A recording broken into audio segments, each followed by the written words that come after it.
I really like it. It's really fun. It's a lot of fun, and I'm learning about the kind of stuff I want to learn about. I would definitely recommend it to anyone else who likes the arts.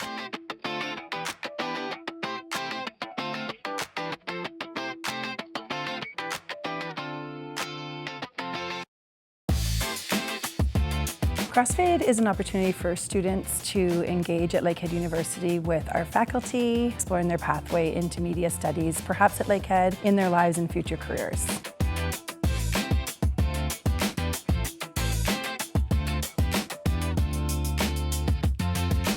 My favorite part is honestly meeting new people, being able to think deeper and then also bounce ideas off of other people that I haven't met before and then get more insight. Compared to a normal class, today felt a lot more interactive and a lot more relaxed. I really enjoyed challenging myself to be with people that I don't really spend time around, create something new and collaborate.